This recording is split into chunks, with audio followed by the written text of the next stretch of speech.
mari kita lihat kedudukan kita dalam Tuhan sebagai imam-imam yang berkerajaan, yang memiliki kuasa, yang memerintah. Kita menguasai keadaan-keadaan melalui doa kita. Kita memerintahkan roh jahat tunduk dalam nama Yesus melalui doa kita. Anak Tuhan adalah anak Tuhan yang berkuasa. Tiap-tiap anak-anak Tuhan telah diberikan Tuhan kuasa. Oleh sebab itu biar saudara mengetahuinya dengan pasti bahwa saudara telah memiliki kuasa tersebut yang diberikan Tuhan bagi saudara, dan saudara memakainya dan berdiri sebagai anak-anak Tuhan. Maka kuasa dosa akan ditindas, saudaraku. Kuasa si jahat akan dikalahkan. Saya membacakan kepada Efesus pasal 1 ayat 17.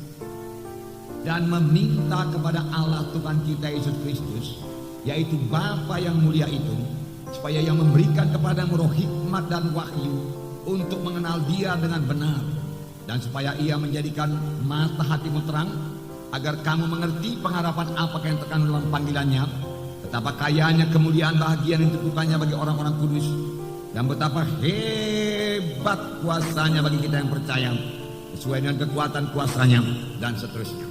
Nanti kita sambung. Yang pertama kali doa Paulus kepada sidang Efesus, yaitu supaya mereka beroleh roh hikmat dan roh wahyu daripada Tuhan untuk mengenal Yesus dengan benar. Untuk mengenal Yesus dengan benar. Apakah kita sudah mengenal Yesus dengan sesungguh-sungguhnya? Paulus berdoa supaya Tuhan memberikan roh hikmat. Dengan perkataan lain, supaya Roh Kudus menolong mereka, memberikan hikmat kepada mereka, supaya mereka mengenal siapakah Yesus dan apakah yang telah diperbuat Yesus bagi mereka, apakah yang telah disediakan Tuhan Yesus bagi mereka. Kita hanya dapat mengenal Yesus dengan pertolongan Roh Kudus. Akal pikiran manusia ini sangat terbatas, panca indera manusia sangat terbatas. Hanya perkara-perkara rohani, apalagi perkara-perkara mengenai Yesus yang adalah Tuhan adanya. Percayakah saudara Yesus itu Tuhan? Inilah kunci, saudara. Tuhan Yesus adalah Tuhan yang hidup. Oleh sebab itu perlu pertolongan Roh Kudus yang memberikan kepada kita wahyu, yang memberikan kepada kita pengertian, hikmat. Siapakah Yesus itu dan apakah yang telah disediakannya bagi kita? Mengapa ini perlu, saudara? Sebab seberapa dalam pengertian kita tentang Tuhan Yesus, sebegitulah berkat yang bisa kita terima dari Tuhan Yesus. Saya ulangi, saudara. Seberapa dalam pengertian kita tentang Tuhan Yesus, sebegitulah berkat, sebegitulah manfaat yang bisa kita terima dari Tuhan Yesus. Sebab iman kita tidak bisa melebihi pengertian kita.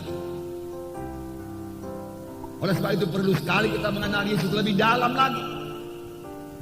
Tetapi pengertian kita bisa jalan lebih jauh lagi. Kita pertama-tama mengerti Yesus juga adalah penyembuh ilahi. Yesus mau menyembuhkan saya. Dia telah berbilur-bilur untuk menyembuhkan penyakit saya.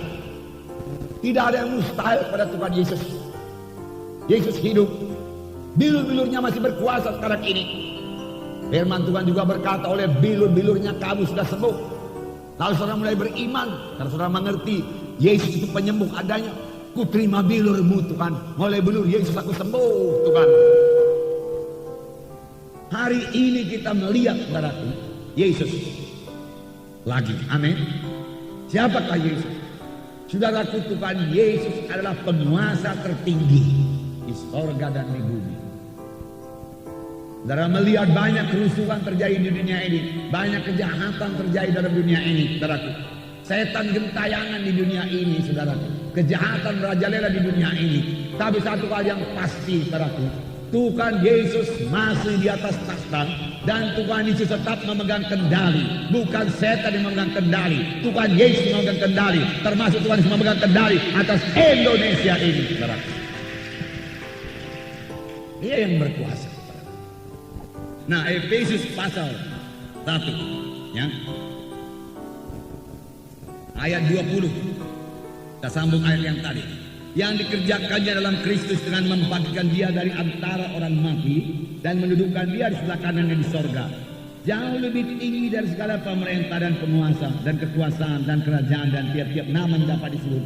Bukan hanya di dunia ini saja, melainkan juga di dunia yang akan datang. Amin. Yesus dalam hati saudara, amin. Ada Roh Kudus dalam hati saudara, amin.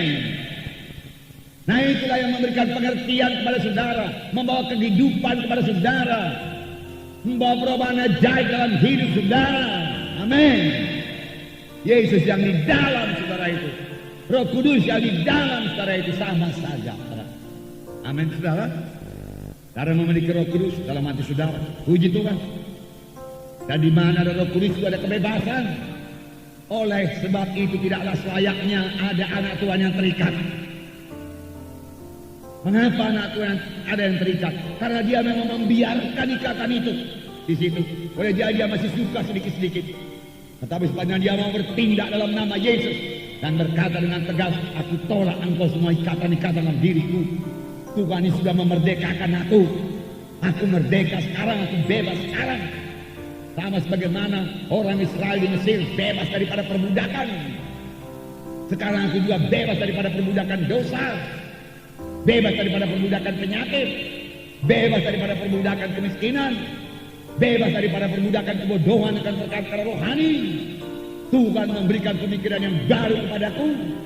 Dan firman Tuhan tadi berkata supaya menerangi mata rohanimu. Saudara boleh bebas, amin.